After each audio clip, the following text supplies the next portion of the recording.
শুভ সন্ধ্যা in the light of history ইতিহাসের আলোয় ইউটিউব চ্যানেলে আমার প্রিয় মাধ্যমিক পরীক্ষার্থী শিক্ষক শিক্ষিকা সকলকে একরাশ সান্ধ্যকালীন শুভেচ্ছা জানিয়ে শুরু করছি। হরি দিন তো গেল সন্ধে হলো পার করো আমারে। হরি দিন তো গেল সন্ধে হলো পার করো আমারে। তোমাদের খুব আশ্চর্য লাগছে, এই গানটা হয়তো তোমরা শুনেছ, কিন্তু এই গানটি কোন প্রসঙ্গে? কিচ্ছু না, একজন ব্যক্তির নামের সঙ্গে এই নামটি যুক্ত। তিনি হচ্ছেন হরিনাথ মজুমদার, ইতিহাসে সবার প্রিয় কাঙাল হরিনাথ। আজকে আমরা আমাদের in the light of history ইতিহাসের আলো ইউটিউব চ্যানেলে যে ভিডিওটি তোমাদের জন্য পরিবেশন করব তা হলো কাঙাল হরিনাথ বা হরিনাথ মজুমদারের ভূমিকা। তোমরা জানো যে গ্রামবার্তা প্রকাশিকা, সেই গ্রামবার্তা প্রকাশিকা কাঙাল হরিনাথ চালাতেন। তার জন্ম 1833 সালে। আজকে যে নদিয়া জেলা, সেই সময় ওটা ছিল অবিভক্ত বাংলাদেশের অংশ, কুষ্টিয়ার মধ্যে পড়তো এবং কুমারখালীতে তার জন্ম হয়েছিল। পিতার নাম হরচন্দ্র মজুমদার। আর্থিক দুর্দশার কারণে হরিনাথ কিন্তু খুব একটা বেশি পড়াশুনো করতে পারেননি। 1863 সালে তিনি গ্রামবার্তা প্রকাশিকা শুরু করলেন। প্রথমে এটি ছিল মাসে মাসে বেরোতো এমন একটা পত্রিকা। পরবর্তীকালে 1865-তে সেটা 15 দিন অন্তর অর্থাৎ পাক্ষিক, এবং 1870-এ এটা প্রতিদিনকার পত্রিকা হিসেবে প্রকাশ পায়। তাহলে তিনটে সাল, 1863, 1865 এবং 1870। 1863-তে এটি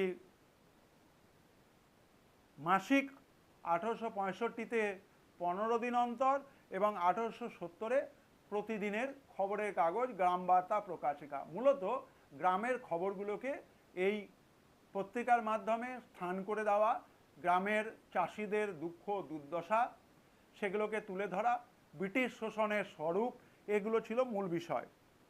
কাঙাল হরিনাথ বাংলার নীল চাষিদের উপর সরকার এবং জমিদারদের শোষণ অত্যাচার, নীল চাষিদের উপরে লাঞ্ছনা, সুদখোর মহাজনদের অত্যাচার, এই সমস্ত গুরুত্বপূর্ণ খবর যে মাসিক পত্রিকাতে ছাপাতেন তার নাম গ্রামবার্তা প্রকাশিকা।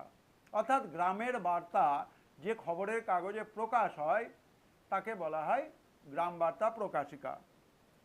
শিক্ষার প্রসারে তিনি কি করলেন? তিনি তার গ্রামবার্তা প্রকাশিকার মাধ্যমে গ্রাম বাংলার সাধারণ মানুষের মধ্যে শিক্ষার প্রসার চালিয়ে গিয়েছিলেন। তিনি এবং তার কয়েকজন বন্ধু মিলে 1855 সালে তার নিজের গ্রাম কুমারখালী, সেখানে একটি বালিকা বিদ্যালয় তৈরি করেন 1856 সালে, এবং এই বালিকা বিদ্যালয় তৈরির কাজে তাকে কৃষ্ণনাথ মজুমদার বিশেষভাবে সহায়তা করেছিলেন। হরিনাথ শিক্ষার প্রসারের জন্য অনেকগুলো বই লিখেছিলেন। তার মধ্যে উল্লেখযোগ্য বিজয় বসন্ত, চারু চরিত্র, কবিতা কৌমুদী। বিজয় বসন্ত, চারু চরিত্র এবং কবিতা কৌমুদী। আর্থিক দুরবস্থার কারণে একসময় গ্রামবার্তা প্রকাশিকা বন্ধ হয়ে গেলে হরিনাথ সাংবাদিকতা ছেড়ে দিয়ে ধর্মচিন্তায় ফিরে যান। 1880 সালে তিনি একটি বাউল সঙ্গীতের দল গড়ে তোলেন, যাকে বলা হতো কাঙাল ফকিরের চাঁদের দল। কাঙাল ফকিরের চাঁদের দল। তিনি বেশ কিছু বাউল গানও রচনা করেছিলেন, যেটা দিয়ে আমি শুরু করেছিলাম, হরি দিন তো গেল সন্ধে হলো পার করো আমারে। অত্যন্ত সংক্ষেপে তোমাদের জন্য গ্রামবার্তা প্রকাশিকার গুরুত্বপূর্ণ ব্যক্তিত্ব কাঙাল হরিনাথ বা হরিনাথ মজুমদারের শিক্ষার প্রসারে অবদান এবং গ্রামবার্তা প্রকাশিকার মধ্য দিয়ে তিনি কিভাবে নীল চাষিদের পক্ষে লড়াই করেছিলেন সে আলোচনা তুলে ধরা হলো।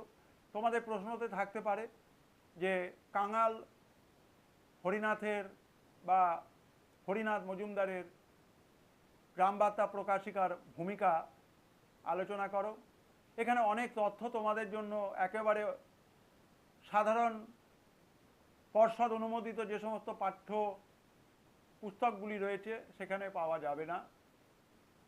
আশা করি তোমাদের কাঙাল হরিনাথ গ্রামবার্তা প্রকাশিকার অনেক তথ্য সমৃদ্ধ আলোচনা তোমরা এই ভিডিওর মধ্যে পাবে।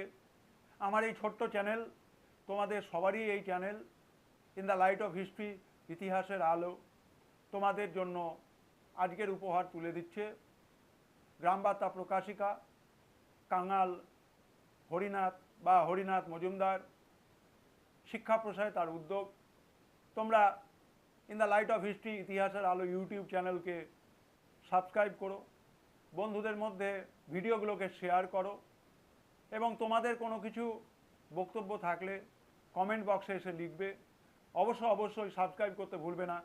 আগামীকাল আবার নতুন ভিডিও নিয়ে ফিরে আসবো। শুভরাত্রি, সবাই ভালো থেকো।